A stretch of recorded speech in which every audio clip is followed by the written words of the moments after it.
안녕하십니까. 전종희 목사입니다. 7월 12일 토요일 매일 성경 묵상입니다. 요한계시록 8장 1절에서 13절입니다. 일곱째 인을 떼실 때에 하늘이 반 시간쯤 고요하더니 내가 보매 하나님 앞에 일곱 천사가 서 있어 일곱 나팔을 받았더라. 또 다른 천사가 와서 제단 곁에 서서 금 향로를 가지고 많은 향을 받았으니 이는 모든 성도의 기도와 합하여 보좌 앞 금 제단에 드리고자 함이라. 향연이 성도의 기도와 함께 천사의 손으로부터 하나님 앞으로 올라가는지라. 천사가 향로를 가지고 제단에 불을 담아다가 땅에 쏟음에 우레와 음성과 번개와 지진이 나더라. 일곱 나팔을 가진 일곱 천사가 나팔 불기를 준비하더라. 첫째 천사가 나팔을 부니 피 섞인 우박과 불이 나와 땅에 쏟아짐에 땅의 3분의 1이 타버리고 수목의 3분의 1도 타버리고 각종 푸른 풀도 타버렸더라. 둘째 천사가 나팔을 부니 불 붙는 큰 산과 같은 것이 바다에 던져짐에 바다의 3분의 1이 피가 되고 바다 가운데 생명 가진 피조물들의 3분의 1이 죽고 배들의 3분의 1이 깨지더라. 셋째 천사가 나팔을 부니 횃불같이 타는 큰 별이 하늘에서 떨어져 강들의 3분의 1과 여러 물샘에 떨어지니 이 별 이름은 쓴 쑥이라. 물의 3분의 1이 쓴 쑥이 되매 그 물이 쓴물이 되므로 많은 사람이 죽더라. 넷째 천사가 나팔을 부니 해 3분의 1과 달 3분의 1과 별들의 3분의 1이 타격을 받아 그 3분의 1이 어두워지니 낮 3분의 1은 비추임이 없고 밤도 그러하더라. 내가 또 보고 들으니 공중에 날아가는 독수리가 큰 소리로 이르되 땅에 사는 자들에게 화가 있으리니 이는 새 천사들이 불어야 할 나팔 소리가 남아 있음이로다 하더라. 아멘. 네, 오늘은 드디어 일곱째 인을 떼시다 라고 하는 제목으로 묵상 나눔을 갖겠습니다. 누가 일곱째 인을 뗀다는 겁니까? 어린 양 예수께서 떼시는 거죠. 우리가 앞에서 하나님 보좌에 앉으신 하나님이 가지신 그 두루마리에 일곱 인이 있어서 그거를 알려면 그 인을 떼야 되는데 그 인을 뗄 자가 찾아보니 유일하게 어린 양 대신 예수님이더라는 거죠. 그래서 예수님이 그 인을 떼니까 거기에 적혀 있던 내용들이 드러나기 시작하는 것들을 여섯째 인을 떼는 것까지 살펴보았습니다. 그러면서 한 가지 특징이 있었습니다. 일곱째 인을 떼기 전에 사실 그 인을 뗄 때마다 이 땅에 이루어질 또 이 창조세계, 피조세계에 이루어질 하나님의 행위로서의 심판, 또 재앙 이런 내용인데 일곱째 인을 떼기 전에 여섯째 인의 땜과 함께 보여준 내용은 보니까 그런 심판, 땅에 임할 하나님의 진노의 손길, 궁극적인 멸함 심판을 앞에 두고 이 땅에 남겨져 있는 하나님을 믿는 자들, 모든 존귀와 영광이 보좌에 앉으신 이와 그 어린 양께 있는 줄 알고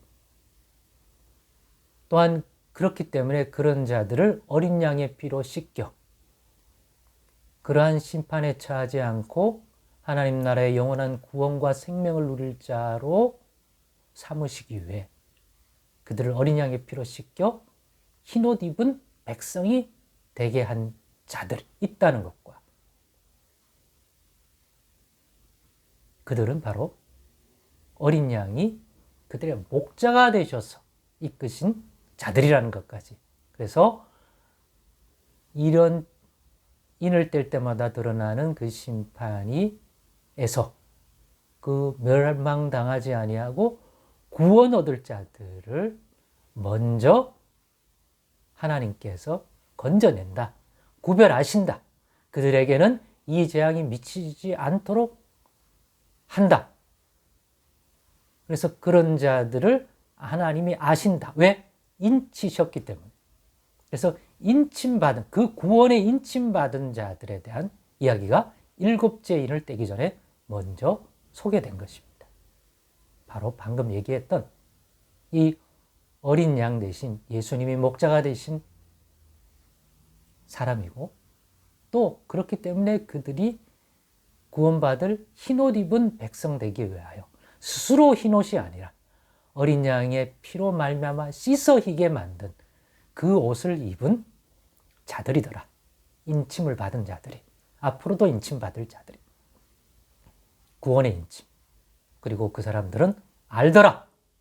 보좌에 앉으신 우리 하나님과 그 어린 양께 모든 영광과 존귀와 권능이, 은혜가, 생명이 세세토록 있다는 사실을 알고 증언하고 담대히 외치는 그런 사람들이 인침을 받은 자더라. 그러고 난 다음에 오늘 드디어 일곱째 인을 떼는 모습이 나타납니다. 그리고 일곱째 인을 뗄 때 나타난 배경은 일곱 천사들이 등장이고, 그 일곱 천사는 각각 나팔을 가지고 나타난 일곱 나팔을 가진 일곱 천사였던 것입니다. 그 나팔을 불면 어떤 일이 일어나는데, 오늘은 넷째 나팔, 넷째 천사가 넷째 나팔까지 분 내용이 소개되고 있습니다. 그리고 나머지 다섯째, 여섯째, 일곱째 나팔은 다음에 소개됩니다. 그런데 이 넷째 나팔 다 모두 공통점이 뭡니까? 불 때마다 이 땅에 임할 하나님의 궁극적 심판과 이 땅에 있는 악한 자들에 대한 하나님의 심판, 또 그들이 살아가고 있는 이 피조 세계, 땅과 하늘과 바다와 강에 임하는 하나님의 진노. 그래서 이제는 땅도 하늘도 먹을 물도 이제는 심판을 받아 그들의 생명을 지켜주는 것이 아니라 그들의 생명을 멸하는 환경이 되는. 근데 그게 전체가 아니라 3분의 1이라는 특징적인 숫자로 표현해내고 있는 것을 발견하게 됩니다. 그러면서 이 일곱 나팔을 불기 전에 먼저 소개된 내용이 있습니다. 똑같이. 일곱 천사 말고 또 다른 천사가 나타나서 보좌에 앉으신 하나님께 올려드리는, 하늘 보좌, 그 보좌에 앉으신 하나님께 이 땅에서 올려드리는, 향기되어 올라가게 하는 분향을 하는데, 그 분향의 내용 속에 보니까 단순히 향만 있는 게 아니라 이 땅에 있는 모든 성도의 기도가 함께 올라가는 것들을 보여줍니다. 그리고 나서 나팔을 불기 시작하는데, 결국 그 나팔 불 때 임하는 재앙은 이 땅에 하나님 백성으로 살고 어린 양 예수를 믿고 살면서 받았던 부당한 원한과 고난과 핍박과 악인들의 행위들에 대한 악을 악으로 갚지 않고 손으로 악을 기면서 인내했던 성도들이 그 악인의 심판과 죄악의 심판을 원수가 갚는 것이 주께 있다고 그 말씀대로 순종하여 주님께 의탁한 거죠.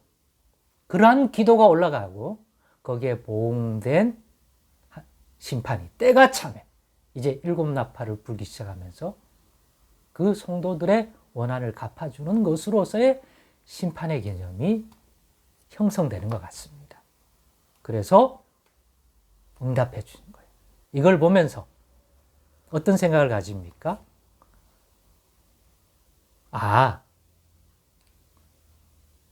반드시 이 땅의 성도들에게 행한, 성도들이 인내하며 선을 행한, 그럼에도 그걸 무시하고 행한 이 세상의 악과 불의에 대해 하나님이 보응하신다는 사실입니다.